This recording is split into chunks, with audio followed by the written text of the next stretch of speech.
We have our Congressman Jim Lincoln here with us. You know, as we said, it's a busy evening for a lot of our elected officials. He's here. He said he cannot miss this opportunity to support Hope and Change for Haiti.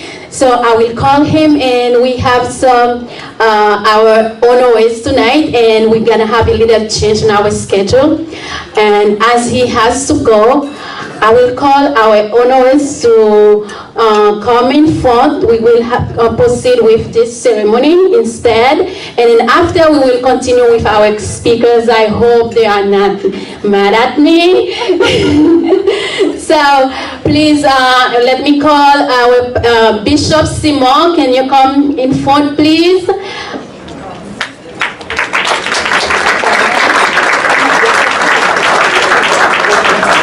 While I'm calling Congressman Jim Lincoln to honor his words at this evening, and I'm calling our honorees to stand up right here, because right after he will give you your award certificate, because tonight we honor 3 of our supporters.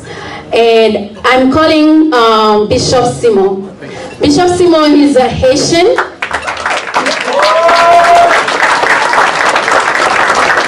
I'm calling Gail Faris. I'm calling Cynthia Pasvat.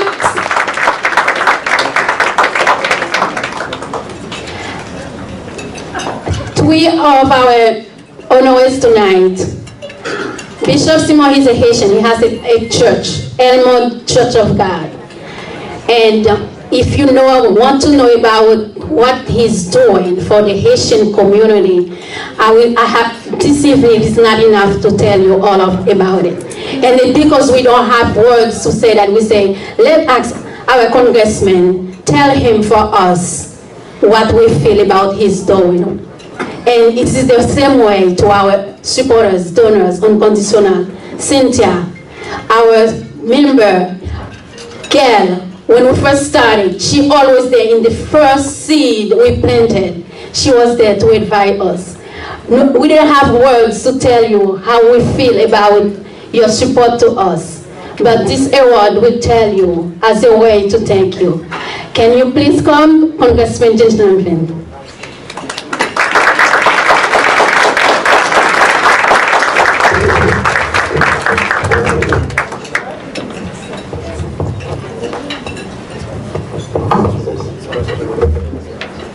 Well, Denise, thank you very much, and good evening, everyone.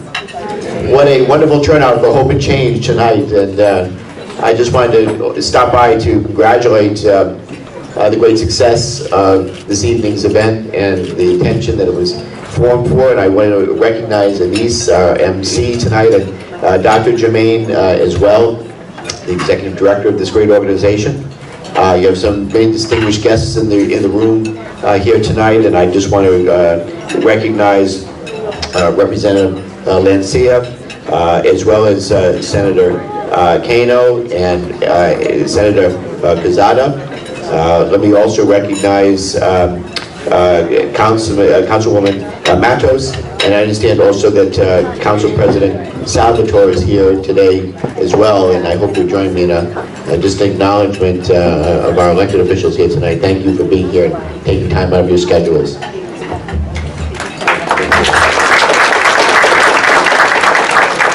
I hope I didn't miss anybody. I apologize if I did. But I also most especially want to recognize our 3 honorees tonight. I'm going to say a few words, and then I have some citations that I'd like to join in helping to present. But to Gail Barris and Bishop Simon, and also Cynthia Sparks, I want to recognize and congratulate each of our honorees here tonight. Let me say this, that tonight is a special evening, and I also want to say thank you to everyone who had a hand in making tonight possible. I know that it didn't just come together. It took a lot of work and planning, both with our executive director and his team, so congratulations on that. But looking around tonight, looking around this room, I see a room filled with dedicated, passionate advocates whose commitment to improving the lives of Haitians, both in Haiti and here in Rhode Island, is second to none. I'm so glad I was here to hear Dr. Johnson speak, and also Representative Lancia. Very powerful words, and I especially like what Dr. Johnson had to say, that just because of a country's, that I'm paraphrasing obviously, but a country's status or lack of wealth does not tell the whole story. And it certainly is a work in progress, and we need to continue to hear and tell that story more. I think Haiti, many countries around the world, are very special places, and we need to celebrate the country, but also the people, most especially. So just as you support our Haitian friends and neighbors here in Rhode Island, you're working with partners in Haiti to develop sustainable projects to improve the quality of life of the Haitian people. The devastating impacts of the earthquake of 2010 and Hurricane Matthew in 2016 are not soon forgotten. The effects are still felt to this day. So there's still much work to be done to restore access to housing, electricity, clean water, and health care.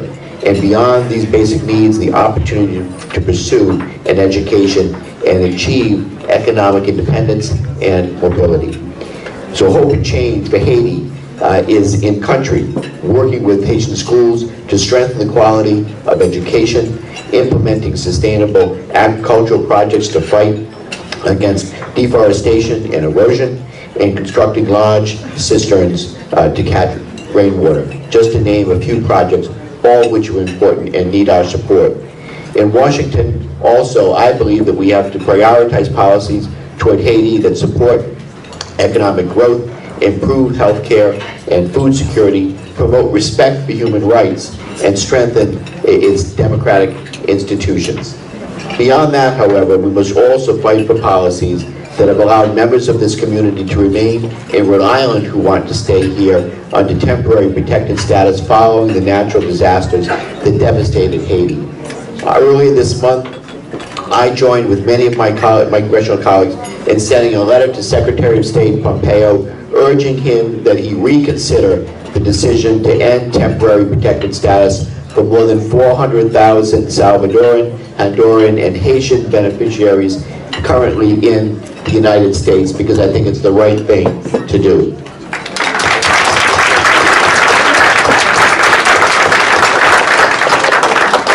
As you can imagine, I don't support many of the policies of this administration, and I don't know where their heads are sometimes, but this one most especially needs to change, and I hope it will be reconsidered. Let me say that Rhode Island, and just in closing, Rhode Island is fortunate to be home to a thriving Haitian community whose cultural traditions, innovative businesses, hardworking students, and inspiring community leaders and its people, many of whom are here today, are invaluable to the rich diversity of our state. And let me say that I really believe that it is the mosaic of who we are, the different cultures who live here, that make the fabric of Rhode Island stronger and make Rhode Island such a wonderful place to live, work, and raise a family. I'm certainly proud to represent Rhode Island in Congress and to be here with all of you tonight. And together, I believe that we can ensure that this community continues to thrive in Rhode Island and provide the assistance necessary to move Haiti from recovery forward towards sustainable development and more prosperity, and continue to tell this full story of what Haiti is truly all about. Thank you all very much, and it's an honor to be here with you tonight.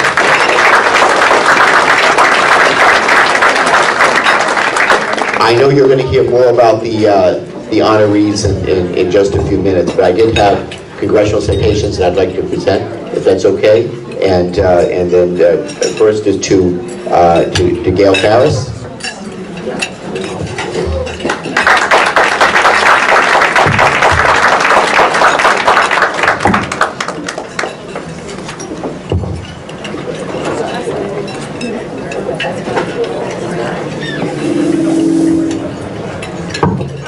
Next is Bishop Simon.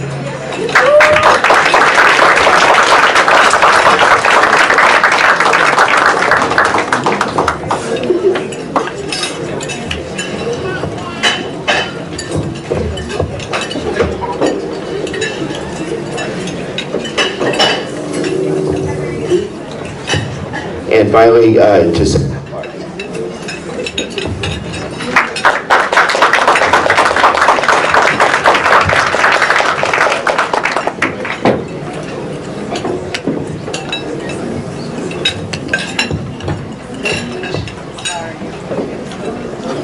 each of our awardees tonight, I thank you for your contributions to the Haitian community, and I know that Dr. Jermaine and we're going to talk more about your amazing and extraordinary work that you are doing. I'm just glad that I could be here tonight for a few minutes to give you special recognition as well.